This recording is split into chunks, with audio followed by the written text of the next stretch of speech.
وقاص اورکزئی اور قاضی وقار، یہ دو لوگ ہیں جو اربوں پتی ہیں، اور عمران خان سے ان کی ملاقات شاندانہ گلزار نے کروا دی تھی۔ یہ بھی الیکشن میں کودے ہوئے ہیں، باقی لوگ الیکشن میں موجود ہیں، ان میں مراد سعید ہیں اور ان میں اعظم سواتی بھی ہیں۔ یہ بھی بڑی حیرانی کی بات ہے کہ مراد سعید کو اور اعظم سواتی کو کیسے اوپر والوں کی طرف سے قبول کر لیا گیا۔ تو اس موقع پر پھر اسپیکر کی طرف سے ایک اقدام اٹھایا گیا ہے۔ اسپیکر صاحب کی طرف سے جو کچھ ان کے ساتھ ہو گیا، جس طرح سے chief justice Peshawar high court کی طرف سے آرڈر جاری کر دیا گیا، اس پر اسپیکر صاحب کی طرف سے چیف جسٹس پاکستان کو ایک لیٹر لکھا گیا ہے۔ تو ناظرین آپ سمجھ لیجئے کہ یہ بین بجائی گئی ہے بھینس کے سامنے۔ تو بھینس کے سامنے آپ جتنی بھی بین بجا لیں تو اس کا کیا نتیجہ نکلتا ہے؟ وہی نتیجہ نکلتا ہے جو اس خط کا نکلنے والا ہے۔ میرا خیال ہے کہ پورے کا پورا خط میں آپ کے سامنے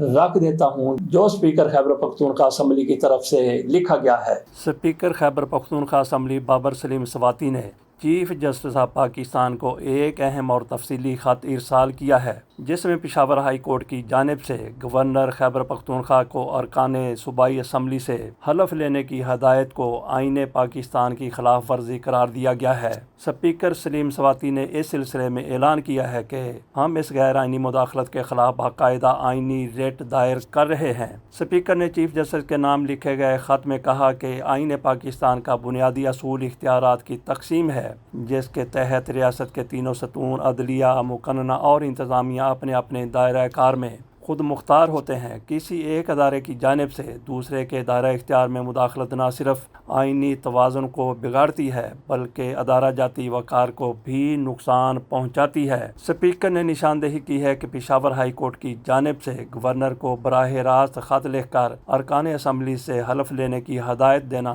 عدالتی دائرہ اختیار سے تجاوز ہے۔ یہ نہ تو عدالتی فیصلہ ہے، نہ کسی باقاعدہ کارروائی کا حصہ، اور نہ ہی فریقین کو سنے بغیر ایسی یک طرفہ ہدایت دینا آئینی تقاضوں کے مطابق ہے۔ خط میں مزید کہا گیا ہے کہ اسمبلی کا اجلاس کا بلایا جانا یا ملتوی کیا جانا اسپیکر کا آئینی اختیار ہے، جس پر کوئی دوسرا ادارہ سوال نہیں اٹھا سکتا۔ اگر اس طرح عدلیہ انتظامی اختیارات میں مداخلت کرے گی تو یہ ایک خطرناک روایت قائم ہوگی جو آئندہ دیگر اداروں کی خود مختاری کے لیے بھی خطرہ بن سکتی ہے۔ اسپیکر نے خط میں اس خدشے کا اظہار کیا کہ ایسی غیر مجاز عدالتی مداخلت نہ صرف اسمبلی کی خود مختاری کو مجروح کرتی ہے بلکہ عوام کے سامنے عدلیہ کی غیر جانبداری اور ساکھ پر بھی سوال اٹھاتی ہے۔ عوام کا عدلیہ پر اعتماد اسی صورت میں قائم رہ سکتا ہے جب عدالتیں آئینی حدود کا احترام کریں۔ انہوں نے واضح کیا کہ کسی بھی آئینی ریاست میں خط و کتابت کے ذریعے عدالتی فیصلے یا ہدایات جاری کرنا عدالتی عمل اور قانون کی حکمرانی کا مذاق اڑانے کے مترادف ہے۔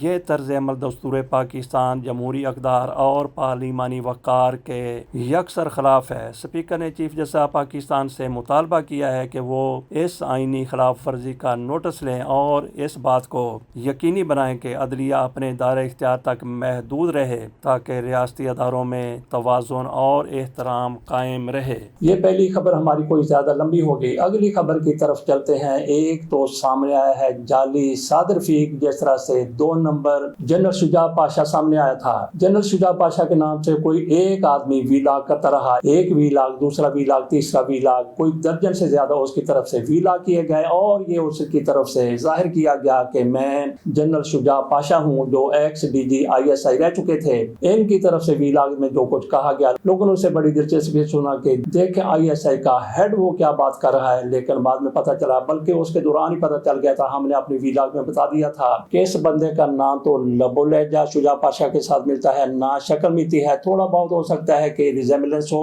لیکن شجاع پاشا کچھ اور تھے، یہ بندہ کچھ اور تھا۔ لیکن اس نے جو اپنا ڈنکا بجانا تھا، جو اپنی ڈنکی لگانی تھی، وہ اس نے لگائی اور اس کے بعد اس کے ویلاگ ختم ہو گئے۔ اسی طرح سے 2 نمبر صادر فیق بھی سامنے آ گئے۔ یہ کس طرح سے سامنے آیا، کون سامنے لے کے آیا؟ جس طرح سے جیسمین منظور صاحبہ کی طرف سے ایک آج کل کمپین چلائی جا رہی ہے، ان کی طرف سے کہا جا رہا ہے کہ مجھ پر تشدد کیا گیا، میرے خاوند کی طرف سے تشدد کیا گیا، اور انہوں نے نام لیا صادر فی کا ہمارے بڑے بڑے اینکرز کی طرف سے انٹرویو کیا گیا، لیکن پورے کے پورے 10 15 20 منٹ کے ویلاگ کے دوران ایک مرتبہ بھی اس میں کلیریفیکیشن نہیں کی گئی کہ یہ خواجہ صاد رفیق نہیں ہے، بلکہ یہ کراچی کا کوئی صاد رفیق ہے، اس نے جیسمین کے ساتھ فراڈ کیا۔ یہ جیسمین کی طرف سے کہا گیا ہے، جیسمین پاکستان کی ایک بڑی اینکر ہیں، وہ کہتے ہیں کہ میرے ساتھ اس بندے نے فراڈ کیا، مجھ پر تشدد کیا، اور بھی ان کی طرف سے کئی الزامات لگائے گئے کہ میرا 5 کروڑ روپے جو بندہ بیٹھ کے کھا گیا، اس نے مجھ پر تشدد کیا، میں نے اس کو گھر سے نکال دیا۔ یہ جیسمین کی طرف سے کہا گیا بات ہم نے شروع کی تھی کہ علی صاد رفیق 2 نمبر شجاع پاشا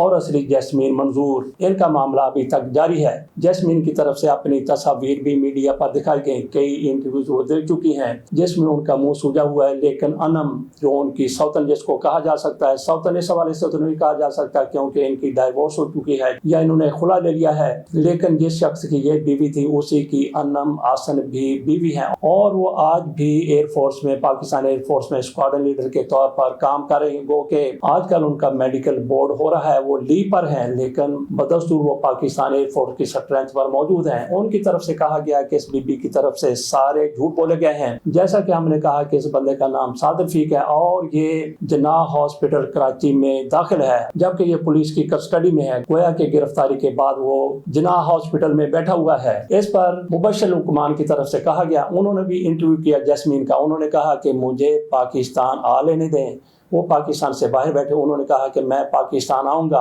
اور میں اس بندے کے لیے، صاد رفیق کے لیے جناح ہاسپٹل کو جیل بنا دوں گا، یہ ٹارزن کی طرف سے کہہ دیا گیا ہے۔ اللہ خیر کرے کہ مبشر حکمان صاحب پاکستان آئیں گے اور جناح ہاسپٹل جائیں گے، وہاں پہ جا کے ہاسپٹل کو یہ اس بندے کے لیے جیل بنا دیں گے، اور یہ وہی مبشر حکمان صاحب ہیں۔ ویسے تو ان کی ایک بہت بڑی ہسٹری بھی ہے، کس طرح سے انہوں نے بھارتی فلموں کو پاکستان میں آنے کے لیے مخالفت کی اور کس طریقے سے پھر اس کی حمایت بھی ان کی طرف سے کر دی گئی، اور یہ وہی مبشر حکمان صاحب ہیں جن کی طرف سے اب کہا گیا ہے کہ مجھے پاکستان آنے دیں،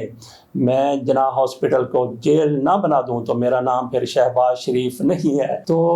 یہ وہی مبشر حکمان صاحب ہیں جن کو فواد چودھری کی طرف سے ایک چپت بھی لگا دی گئی تھی۔ خبریں تو اور بھی تھی، طوالت کی وجہ سے یہیں پہ اختتام کرتے ہیں، اجازت دیجیے، اللہ حافظ۔